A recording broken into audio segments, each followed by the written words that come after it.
Hello viewers, আশা রাখি সবাই ভালো আছেন। চলে আসলাম আজকে আমরা নতুন একটি ভিডিও নিয়ে। আজকে আমরা এই ভিডিওতে দুটো স্টক নিয়ে আলোচনা করব। একটি হচ্ছে যে বেক্সিমকো লিমিটেড এবং আরেকটি হচ্ছে বেক্সিমকো ফার্মা। এই দুটোকে শেয়ার কেমন হবে আগামীতে তা নিয়ে বিস্তারিত আলোচনা থাকবে পুরো ভিডিও জুড়ে, এবং বর্তমান তাদের কেমন অবস্থানে আছে পারফরমেন্সটি, শেয়ারটি, সে বিষয় নিয়েও আলোচনা থাকবে। তো আশা করি আপনারা ধৈর্য সহকারে পুরো ভিডিওটি দেখার চেষ্টা করবেন এবং এখান থেকে আশা করব যে আপনারা কিছুটা হলেও উপকৃত হবেন। আমরা জানি যে শেয়ার বাজার ঝুঁকিপূর্ণ জায়গা, তাই জেনে বুঝে বিনিয়োগ করার চেষ্টা করুন। এখানে কোনো ধরনের বাই সেল নির্দেশনা দেওয়া হচ্ছে না।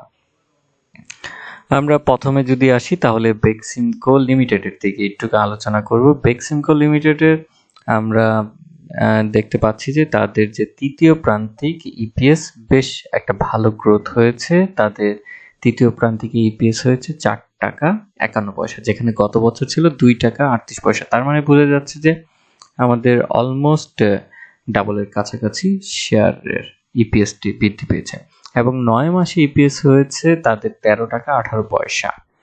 এটি পজিটিভ এর উপরে অনেক পজিটিভ আমি বলবো, এবং গত বছরে যেখানে ছিল মাত্র 4 টাকা 30 পয়সা। তো আপনারা বুঝতেই পারছেন শেয়ারটি কি পরিমাণে ইপিএস এর দিক থেকে গ্রোথ হয়েছে। আমরা দীর্ঘদিন ধরে যদি দেখি তাহলে শেয়ারটি দেখব যে একটা লং টার্মের ভিশনে তার প্রাইসটা আপ করে যাচ্ছে। এখান থেকে দেখুন 2020 সালে নভেম্বর থেকে শেয়ারটা টার্নিং করে জানুয়ারির আপনার শেষের দিকে 21 সালে কিছুটা দূর আগবাড়িয়ে তারপর একটা জায়গায় আবার ব্রেক নিয়ে আবার কিছুদিন পরে আবার হচ্ছে যে জুলাই মাস থেকে শুরু করে আবার নভেম্বর পর্যন্ত পারে। এরপরে এই শেয়ারটা কিছু কারেকশন হতে হতে কিছুদিন আবার একটা লম্বা সময় আমরা দেখতে পাই যে এখানে আমার মনে হচ্ছে যে তার কালেকশন করার একটা সময় নিয়েছে। এখান থেকে হয়তো আমরা যদি মার্কেটটা পজিটিভ যদি একটা ভাইব দেখি তাহলে হয়তো শেয়ারটা আবার কিছুটা বেড়ে দাঁড়াবে, কারণ তাদের ম্যাকডিটাও সেটা ইন্ডিকেট করছে যে তাদের ম্যাকডি যেটি দেখতে পাচ্ছি যে আমরা সেই আকারেই একটা পজিটিভ একটা ট্রেন্ড হওয়ার দিকে আছে। এই শেয়ারটা আজ থেকে 2010 সালে যদি কথা বলি তখন 330 টাকা এরকম ট্রেড ছিল। তো তখন কোম্পানিটির যে পরিমাণ আপনার ডিভিডেন্ড দিয়েছিল কিংবা তখন যে ব্যবসাটাও ছিল, তার মাঝখানে যে আপনার হচ্ছে যে ধসের পরে তাদের ব্যবসাটা কিন্তু খুব গুছিয়ে উঠতে পারেনি। হঠাৎ করে আমরা দেখতে পাই যে তাদের হচ্ছে যে পরিমাণে অ্যাজ এ কোম্পানি হিসেবে প্রফিট করা উচিত সে পরিমাণে হয়নি। তো বর্তমানে তারা হচ্ছে যে স্যাটেলাইটের একটা ইনভেস্টমেন্ট আছে, যেটি হচ্ছে যে আমরা যদি আকাশ ডিটিএইচ এর কথা বলি, এরকম ধরে নতুন ব্যবসা কিন্তু বেক্সিমকো গ্রুপে কিন্তু লিস্টেড হয়েছে। দ্যাটস ওয়াই আমরা হয়তো কিছুটা মার্কেট আগামীতে আরো এই কোম্পানি থেকে পজিটিভ ভাবে দেখতে পারি, কারণ আমাদের যে লোকাল চ্যানেলগুলো আছে যে কিংবা স্যাটেলাইটের যে কোম্পানিগুলো আছে সেগুলো থেকে আমরা বের হয়ে নিয়ে এই ধরনের কোম্পানিতে আসতে ধীরে ধীরে যারা একটু মধ্যবিত্ত কিংবা মধ্যবিত্তের উপরে ফ্যামিলি, তারা এই দিকে ঝুঁকছে, কারণ ওইগুলোতে ফ্যাসিলিটিস ভালো, এবং পাশাপাশি বেক্সিমকো চাচ্ছে যে তাদের কোম্পানিটিকে আরেকটু এই কিছু দিনের ভিতরে আরো কিছু ইনকর্পোরেট করার জন্য, যার ফলে হচ্ছে তাদের ব্যবসার আমরা একটা ভালো একটা গতি ফিরে পাই দেখি।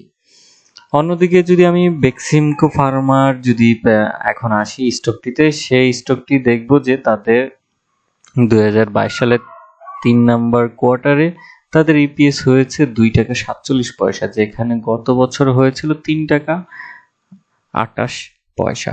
তার মানে বোঝা যাচ্ছে যে তাদের ইপিএসটা গত বছরের তুলনায় কমে গিয়েছে, এবং 9 মাসে তাদের হচ্ছে গিয়ে ইপিএস হয়েছে 9 টাকা 60 পয়সা, যেখানে গত বছর ছিল 8 টাকা 23 পয়সা। তো সেই হিসেবে চিন্তা করলে আবার হচ্ছে 3টা কোয়ার্টার মিলে তাদের আবার ইপিএসটা গত বছরের তুলনায় বৃদ্ধি পেয়েছে। তো এটা একদিকে পজিটিভ, আবার আরেকদিকে হচ্ছে যে নেগেটিভ। তো এই কোম্পানিটি আমরা একটা দীর্ঘদিন যে আপ ট্রেন্ডে দেখে আবার একটা ডাউন ট্রেন্ডে চলে আসতে দেখছি। তো আমার কাছে মনে হচ্ছে যে কোম্পানিটি যেহেতু থার্ড নাম্বার কোয়ার্টারটা ইপিএস কিছুটা আপনার কমেছে, সেটি একটু নেগেটিভ আসতে পারে, এবং যার ফলে হয়তো প্রাইসটা আরো কিছুটা ফল হতে পারে। আমার কাছে মনে হচ্ছে না যে এই কোম্পানিটির বর্তমানে যে প্রাইস লেভেলটা আছে সেটা আমার কাছে মনে হচ্ছে যে অনেক ক্ষেত্রে অনেক সময় মনে হয় যে ওভার ভ্যালু কখনো কখনো মনে হয়, এবং কখনো মনে হয় যে কোম্পানিটি আপনার হচ্ছে যে আরেকটু যাচাই বাছাই করে আমাদের ইনভেস্টমেন্ট করা দরকার। যদিও কোম্পানিটি আপনার প্রথম সারির দিকে ফার্মা সেক্টরের, কিন্তু তার বাদে আমার কাছে মনে হচ্ছে যে আমাদের মনে হয় যে ঝালাও ভাবে আমাদের উচিত যে এই কোম্পানিটি ইনভেস্টমেন্ট করার আগে আমি যে প্রাইসে কিনতে যাচ্ছি সেটা আমাদের জন্য কতটুক যৌক্তিক বিষয়। এবং কোম্পানিটির যদি আমরা পি রেশিও দেখি তাহলে সেটা খুব একটা সুইটেবল পর্যায়ে আছে, কারণ তাদের 11.76, এবং এই দরে যদি আমি স্টকটি বাই করি বছর শেষে কি পরিমাণ ডিভিডেন্ড পাবো সেটাও একটা কিন্তু প্রশ্নবিদ্ধ থাকে। এবং পাশাপাশি আরেকটা বিষয় যেটা হচ্ছে গিয়ে, যেহেতু স্টকটি একটা ডাউন ট্রেন্ডে আছে অনেক দিন ধরে, এবং এই জায়গায় আমরা দেখতে পাচ্ছি যে কিছুটা ঘুরে দাঁড়ানোর চেষ্টা আছে, বাট আমার কাছে মনে হচ্ছে যে হুটহাট করে টোটাল ইনভেস্টমেন্টটা মানে এই স্টকিং ইনজেক্ট না করাটাই বেটার হবে, কারণ এর থেকে অনেক কম দামে অনেক ভালো ভালো শেয়ার আছে যারা বিগত কয়েক বছরে বাড়েনি কিংবা বাড়ার চেষ্টায় আছে কিংবা ভালো করার চেষ্টা আছে। সেটা আমার কাছে মনে হয় যে অনেকটা লজিক্যাল ব্যাপার। এটা জাস্ট আপনাদের জন্য গাইডলাইন, এই না যে মানে আমি এই শেয়ারটা নেগলেক্ট করছি। অবভিয়াসলি তারা অ্যাজ এ কোম্পানি হিসেবে খুবই ভালো, কিন্তু আমার কাছে মনে হচ্ছে অ্যাজ এ দর, ডিভিডেন্ড, পি রেশিও সব কিছু মিলিয়ে নিয়ে এর বাইরে অনেক কোম্পানি আছে যেটা আপনাকে হয়তো ভবিষ্যতে আরো ভালো রিটার্ন দিতে পারে।